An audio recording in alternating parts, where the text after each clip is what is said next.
7,5 δισεκατομμύρια ευρώ. Και οι μισθοί των δημοσίων υπαλλήλων που υποτίθεται τεινάξανε το σύστημα στον αέρα πριν να πέσει το τσεκούρι ήταν 15. Και κοντά αυτά μαζευόταν 21 με 22 δισεκατομμύρια. Όμως, μόνο οι τόκοι περσινοί για τους τοκογλύφους ήταν 13 δισεκατομμύρια ευρώ και αν βάλουμε και τα χρεολύσια, το κεφάλαιο δηλαδή του δανείου, γινόταν 35 δισεκατομμύρια. Φέτος, και θα το ακούσατε από τον κύριο Παπανδρέου που το είπε χτες, φέτος μόνο θα δώσουμε 16 δισεκατομμύρια για τόκους, όταν για τις συντάξεις θα δώσουμε μόνο 6,5 δις και για τους μισθούς 14 δις.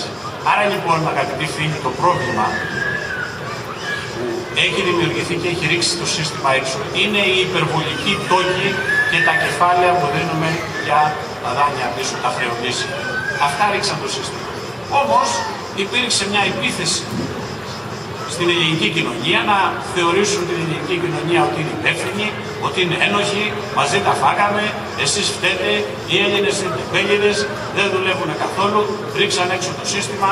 Αυτά τα βλέπανε και οι Γερμανοί, φτιάξαν και κάτι διαφημίσεις, αν θυμόσαστε, που σπάγαν πιάτα οι Έλληνες, πήραν μπύρες και κερνάγαν και τους Γερμανούς και προσπάθησαν να περάσουν μια ενοχή στο ελληνικό λαό. Ενώ η πραγματικότητα δεν είναι έτσι. Η πραγματικότητα είναι ότι η Ελλάδα έχει υπερχρεωθεί λόγω μιας συγκεκριμένης οικονομικής λειτουργίας που υπάρχει τουλάχιστον από το Δεύτερο Παγκόσμιο Πόλεμο και μετά και έχει επιδεινωθεί τα τελευταία χρόνια με την ένταξη της Ελλάδας στην Ευρωζώνη.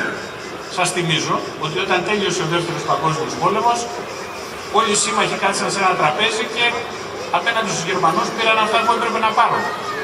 Στην Ελλάδα δόθηκε τότε ένα ολόκληρο εργοστάσιο να μεταφερθεί, μια υψηκάμινος. Μπήκε βέτο και δεν ήρθε ποτέ. Οι αποζημιώσεις που έπρεπε να πάρουμε για την καταστροφή όλης της ελληνικής οικονομίας από τους Γερμανούς δεν ήρθε ποτέ. Και όχι μόνο αυτό, αλλά πήραμε και δάνεια από αυτούς. Δηλαδή αυτοί που μας χρωστούσαν στην ουσία μετετράπησαν σε δανειστές μας.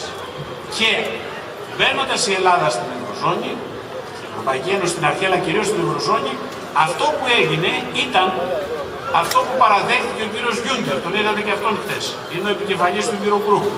Ο κύριος Γιούγκερ λοιπόν είπε πέρυσι τον Οκτώβριο ότι ήξερα, λέει, ότι η Ελλάδα υπερχρεώνει, παίρνει δάνεια πολλά. Βέβαια, λέει, εγώ σαν Γιούγκερ, όπως και ο κύριος Τρισέ στην Ευρωπαϊκή Τράπεζα, όπως και ο πρόεδρος της Κομισιόν, ο κύριος Μπαρόζο, όπως και οι Γερμανοί και οι Γάλλοι, βλέπαμε ότι η Ελλάδα παρανομεί, διότι παίρνει δάνεια, υπερχρεώνεται, ενώ η συνθήκη του Μάστριχτ το απαγορεύει. Λέει πρέπει να έχεις χρέος 60% του ακαθάριστου εγχώριου προϊόντος. Εμείς είχαμε φτάσει σε 110%.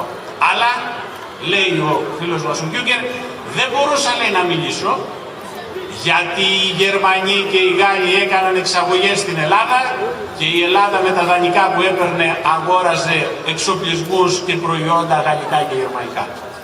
Επομένως, όταν ξεκίνησε η Ευρωζώνη έχουμε 130 δισεκατομμύρια ευρώ χρέος και πριν το μνημόνιο το χρέος έχει γίνει 330 δισεκατομμύρια ευρώ.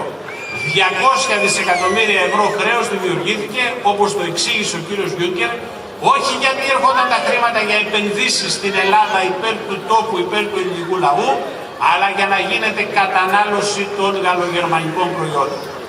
Αυτό στο διεθνές δίκαιο ονομάζεται επονίδιστο χρέος, ονομάζεται απεχθές χρέος. Όχι επαχθές, γιατί κάθε χρέος είναι επαχθές, δηλαδή έχει βάρος. Απεχθές χρέος, εσχροκερδές χρέος, ας το πούμε. Και δικαιούται ένα κράτος, με βάση τη θεωρία του διεθνούς δικαίου, αν αποδείξει ότι αυτό το χρέος είναι απεχθές, όπως μάλιστα το παραδείξει ο κύριος Γιούγκερ, δικαιούται να το διαγράψει μονομερός και να μην το πληρώσει.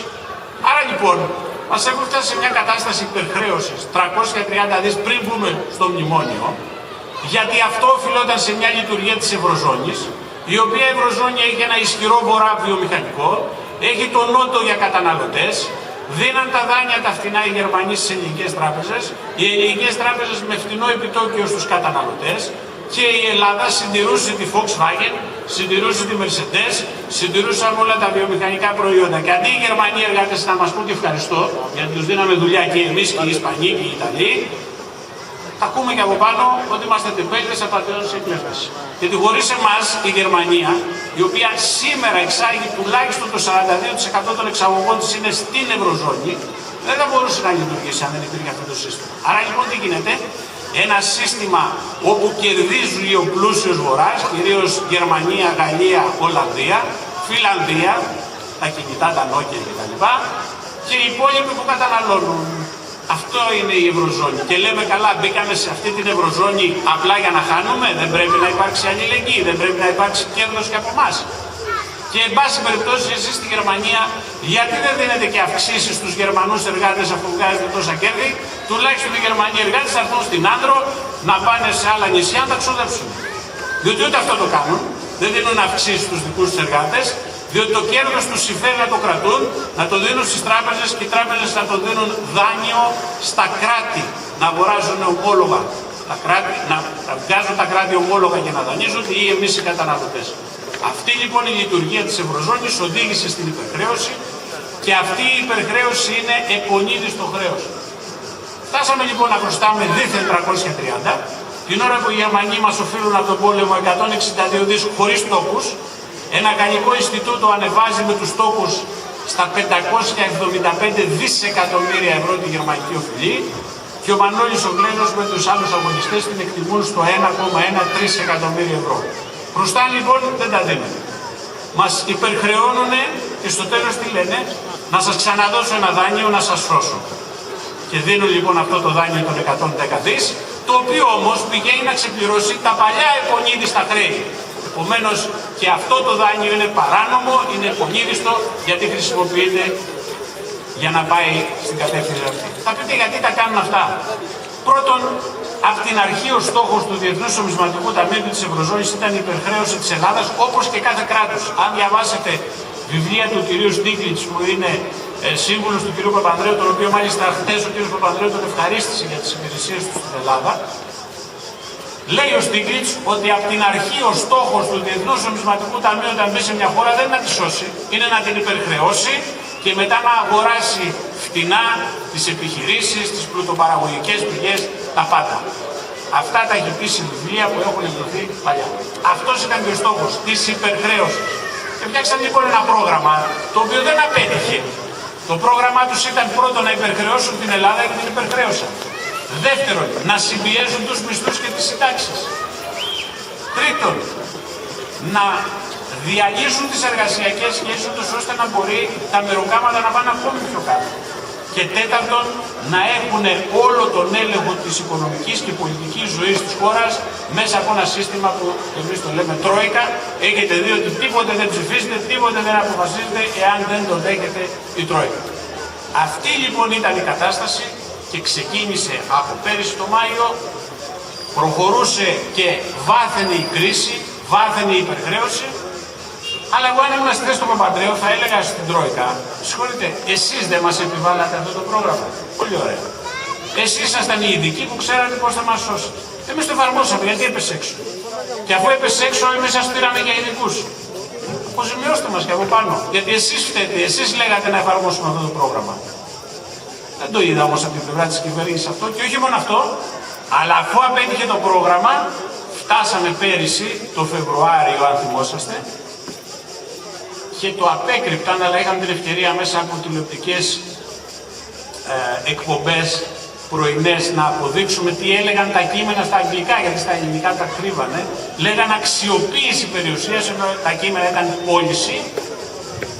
Και σου λέει πουλήστε 15 δις ευρώ αξία περιουσίας και μετά λέει 15 κάτι το 50 δις.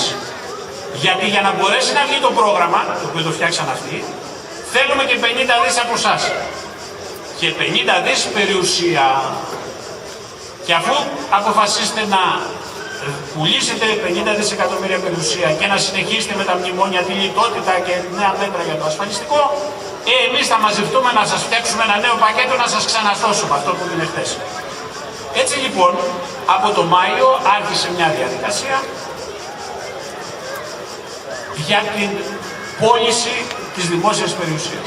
Φτιάχτηκε λοιπόν αυτό που ονομάζεται, και αγαπητοί φίλοι, μεσοπρόθεσμο. Ένας νόμος. Και επίσης μετά ένας επόμενος νόμος εφαρμοστικός. Λέει λοιπόν το Μεσοπρόεδρο ότι η Ελλάδα από το 2011 μέχρι το 2015 πρέπει να πάρει μέτρα λιτότητας αξίας 28 δισεκατομμυρίων ευρώ. Συν 50 δισεκατομμύρια ευρώ εκποίηση περιουσίας, 78. Μας δώσανε και 110, φτάνουμε 188.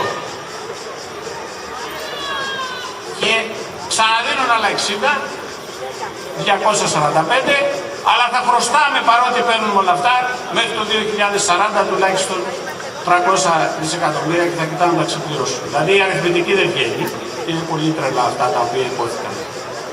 Έτσι λοιπόν φτιάχτηκε μια εταιρεία κρατική, η οποία ονομάζεται Ταμείο Εκμετάλλευσης και Αξιοποίησης της Δημόσιας Περιουσίας, και αυτό το ταμείο, μπήκε και πρόεδρος, αντιπρόεδρος κτλ., θα έχει δικαίωμα να κάνει την πώληση της ακίνητης περιουσίας του δημοσίου. Τι θα ανήκει,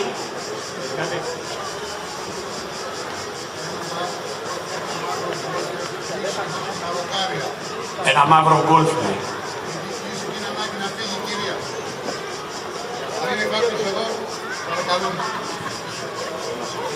Και αυτό το γκολφ είναι επίσης γερμανικό.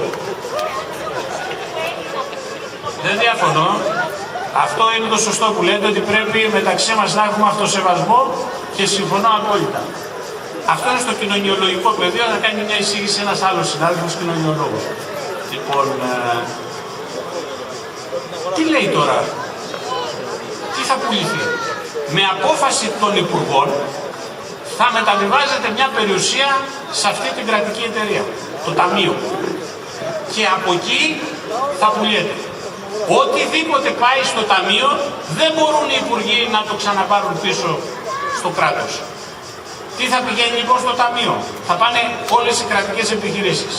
Ο ΟΤΕ πάει, τελείωσε, πουλήσανε, η ΔΕΗ, η ΕΙΔΑΠ, η εταιρεία για τα νερά στη Θεσσαλονίκη, τα λιμάνια όλα, τα αεροδρόμια όλα, ο ΟΠΑΠ, τα πάντα. Επίσης, ο Αιγιαλός και οι ακτές όλες, ενώ δεν παγορεύεται να τα πουλήσει αυτά, δεν πάει να κλείσει τον Αιγιαλό, πάει. Η περιουσία των Δήμων, δεν ξέρω αν σας είπα να καταγράψετε την περιουσία σας εδώ, φτιάχνουν λοιπόν ένα περιουσιολόγιο, τι έχει ο καθένας. Εδώ στη Δημάρχη μπορεί να έχει μια έκταση πολύ σημαντική. Ή να υπάρχει κανένα νησάκι εδώ απέναντι και να ανήκει ή στο Δήμο ή στην κτηματική εταιρεία του Δημοσίου. Και αυτό θα γράφει. Μπαίνει μέσα στο Ταμείο και το Ταμείο πλέον θα πουλάει. Ταχύτατα πρέπει να πουλάει μια κρατική εταιρεία κάθε 10 μέρες και να μαζέψει 50 δισεκατομμύρια ευρώ.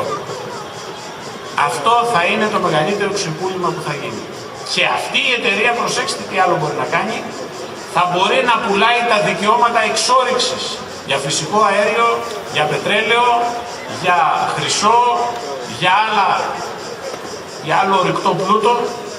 Επίσης μπορεί να δώσει τα έσοδα αυτοκινήτων δρόμων. Τα έσοδα, ας πούμε, από τα διόδια ή από την Αττική Οδό. Μπορεί να δώσει έσοδα από πνευματικά δικαιώματα. Μπορεί να δώσει την αξιοποίηση και εκμετάλλευση αρχαιολογικών χώρων. Πάρτε τα εισιτήρια και ό,τι άλλο εκμετάλλευση είναι για κάποιο αρχαιολογικό χώρο. Όλα αυτά πρέπει να τελειώσουν στα επόμενα 3 χρόνια. Δηλαδή οτιδήποτε υπάρχει ως φιλέτο